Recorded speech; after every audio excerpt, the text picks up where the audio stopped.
Hello everyone. हमारा question है which of the following metal are extracted by the electrolysis of their melting points. चार option दिए हुए हैं NaHg, HgMg, NaMg, CuFe। तो देखो, हम लोग को मेटल को इलेक्ट्रोलाइसिस एक्सट्रैक्ट अलग अलग तरीका से किया जाता है। जो हाईली रिएक्टिव मेटल होता है उसी को इलेक्ट्रोलाइसिस द्वारा अलग किया जाता है। तो अगर रिएक्टिविटी सीरीज को हम लोग देखें तो शुरू के जो मेटल होते हैं जैसे पोटेशियम, सोडियम, कैल्शियम, मैग्नीशियम और एल्युमिनियम, ये पांच जो मेटल होते हैं वो इलेक्ट्रोलाइसिस इनका करवाया जाता है, इलेक्ट्रोलाइसिस करवाया जाता है एक्सट्रैक्शन के लिए। इसके बाद हमारा मैग्नीज जो है उसको एल्युमिनियम रिडक्शन के द्वारा निकाला जाता है। ठीक है। उसके बाद जो हमारा मेटल है जैसे Zn, Fe, Sn, Pb, ये सभी जो होते हैं ये कार्बन रिडक्शन इनका होता है, कार्बन रिडक्शन होता है।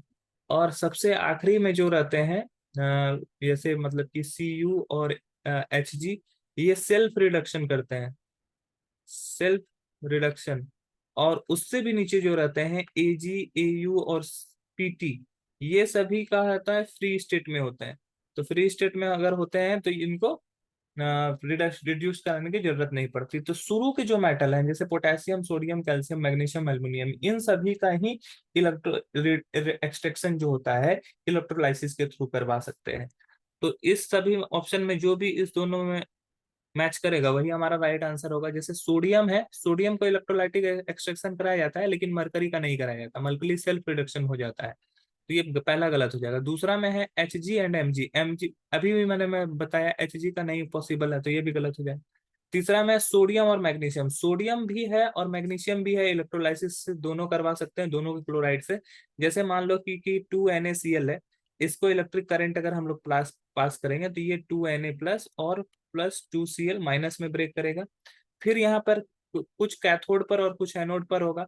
तो एनोड पर क्या हुआ, पहले एनोड होकर देख लो। एनोड पर क्या होता है, ये 2Cl माइनस अपना इलेक्ट्रॉन को लूज करके CsCl2 और 2 इलेक्ट्रॉन में कन्वर्ट हो जाता है। और कैथोड पर क्या होता है, कैथोड पर 2Na प्लस जो रहता है वो अपने दो इलेक्ट्रॉन को ऐड करके यहाँ पे 2Na में कन्वर्ट हो जाता है। अगर ओवरऑल रिएक्शन को देखोगे तो यहाँ से Na कैंसिल, यहाँ से Cl कैंसिल, यहाँ से इलेक्ट्रॉन कैंसिल, तो बचा क्या, 2NaCl इलेक्ट्रिक करंट देते हैं तो 2Na प्लस Cl2 बचा।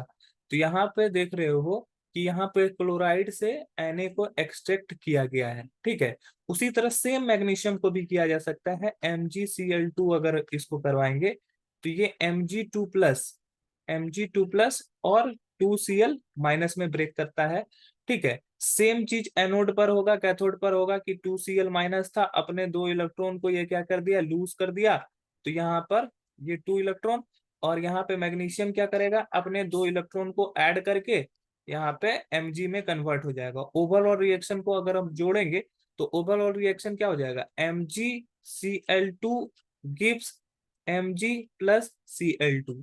तो यहाँ पर देखो क्या हो रहा है, सेम चीज हो रहा है यहाँ पे, क्योंकि मैग्नीशियम यहाँ से कैंसिल हो गया, क्लोरीन यहाँ से कैंसिल हो गया और इलेक्ट्रॉन यहाँ से कैंसिल हो गया। ओवरऑल जो बचा हुआ मैंने यहाँ पे लिख दिया। तो दोनों क्या है, इलेक्ट्रोलाइसिस से क्या हो रहा है, एक्सट्रैक्ट हो रहा है। क्यों, क्योंकि हाईली रिएक्टिव एलिमेंट है। तो ऑप्शन सी जो है हमारा एकदम बिल्कुल भी राइट आंसर होगा। और ऑप्शन डी में कॉपर है, Fe है, Fe कार्बन रिडक्शन होता है और कॉपर का सेल्फ रिडक्शन होता है। तो आखिरी ऑप्शन भी गलत है। आई होप ये क्वेश्चन आपको समझ में आया होगा। That's all, thank you.